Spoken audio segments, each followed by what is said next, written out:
Hello, I'm Maciej Mikos and you're watching World Talks.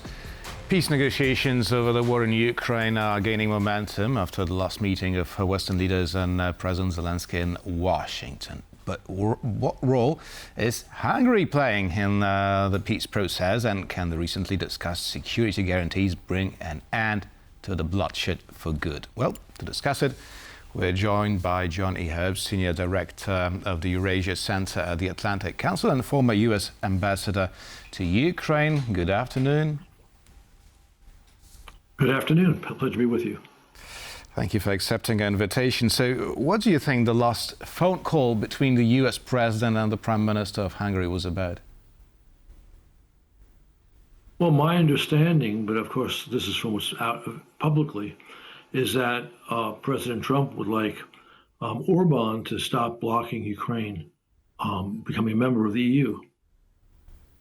That's probably part of it, but what about the potential meeting between President Zelensky and President Putin of Russia?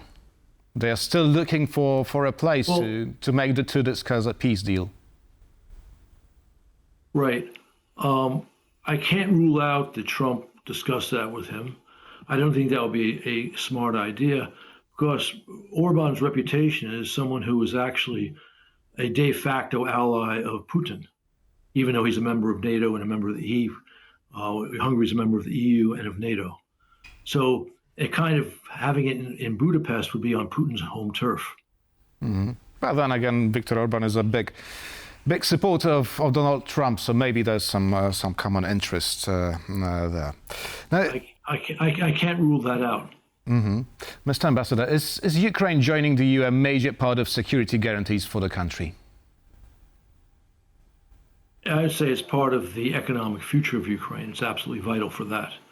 And it could contribute to Ukrainian security, but that would be not the major step required to ensure Ukraine is secure after a peace deal, or if a peace deal is concluded with Russia. I see. So let's discuss now the European peacemakers to be sent to Ukraine. Now, is there a possibility that this will in fact be NATO troops? Well, I think it's not going to be NATO troops as representing the alliance. But, President Trump, before he won re-election in November, at least his team was talking about European troops as part of a security system to ensure no future Russian aggression. And the Europeans, it took them a little while, but they hopped all over this, starting in certainly late February, early March. And they've done a terrific job reaching an understanding on how to do it. So this is very much what's required, or part of what's required for a deal. But it's also true that the Russians have rejected it. They rejected it before Putin met with President Trump in Anchorage, and they rejected it afterwards. So what's the Russian vision of peace guarantees for Ukraine? Well, I heard something fatuous today coming from Lavrov about some sort of security arrangements which involve essentially de facto allies of Russia like China, which has said publicly to EU diplomats that it would be bad for China if Putin were to lose his war of aggression in Ukraine. So China cannot be part of this at all, because they would make it easier for Russia to evade security guarantees. But could it be, like partly Europeans and partly Chinese, if that's the only possible outcome of these negotiations? Well, I think that Russia, in fact, has no say in what security arrangements are decided between the United States, its allies, and partners like Ukraine. So, of course, we'd have to be naive to agree to security arrangements which includes China, again, which wants to see Russia win this war, because Putin's aim in Ukraine is not to achieve a peace now which gives him a little bit more of Ukrainian territory he has not conquered. His aim is to have political control of Ukraine. And so he needs to take a lot more territory to achieve that. So China cannot be part of this, and Russia doesn't get a say. I see. So, if the West decides to send peacekeepers to Ukraine, what numbers should we be talking about? Because usually when we think about peacekeepers like blue helmets, right? UN peacekeeping troops, they're relatively few in zones of imminent danger. So, what would this contingent look like if it was to secure peace in Ukraine? Well, I believe it would be a very good thing if Europe were able to station 150,000 or at least 100,000 troops there. I'm not sure that they're planning for a size that large, but that would be the right thing to do, the sensible thing to do. But even if you had tens of thousands of troops, 40, 50, 70, with appropriate arrangements, including fortifications, including air support involving the United States, it could be manageable. I see. But where would they be deployed? You're talking about fortifications, so I guess you're talking about the very front line.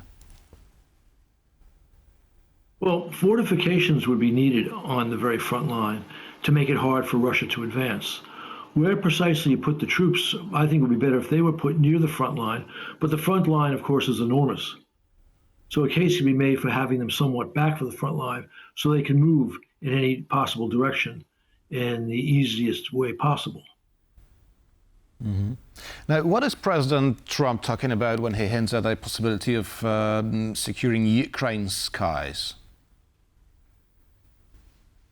Well, we don't know is the correct answer. But people have been talking about this since the big invasion began. And that could include air patrol over Ukraine, over territory of Ukraine controlled by the government in Kiev as opposed to Russian-occupied Ukraine.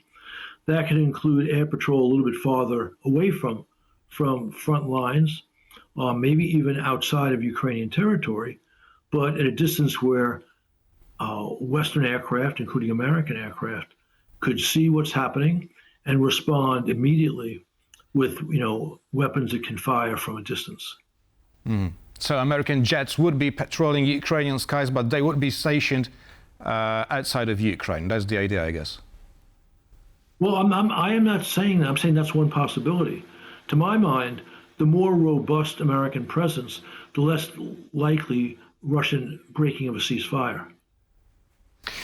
Mr. Ambassador, lastly, look, in Korea, yes? In Korea, American troops are right up there near the ceasefire line, and that ceasefire, and there's still no peace between North and South Korea, has worked very well for 75 years? Precisely. 73 years. There's no peace, but there is peace. Lastly, Mr. Ambassador, I'd like to ask you about the role of Belarus in the whole peacemaking puzzle, because before the summit in Alaska, Donald Trump has called Alexander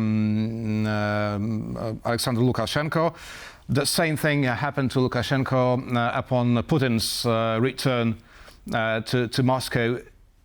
Is Belarus a crucial puzzle and a crucial part of this whole puzzle? No, but Belarus is a secondary factor, and Lukashenko is a secondary actor. But I can understand why Trump might want to ask Lukashenko for his views on things, figuring he might get some insight into what's on Putin's mind, but not much more than that. And of course, I mean, as you know, sitting where you are sitting, Belarus has been helpful to Russia as it mounted its invasion 3.5 years ago, and as it's conducted this war since then, and in fact has been a bit more brazen in its help for Russia in recent months. Johnny Herbst, Senior Director of the Eurasia Center, the Atlantic Council, and former U.S. Ambassador to Ukraine, was our guest this afternoon. Thank you very much. Thank you. My pleasure. And thank you for watching and stay with us for much more news and interviews here on TVP World.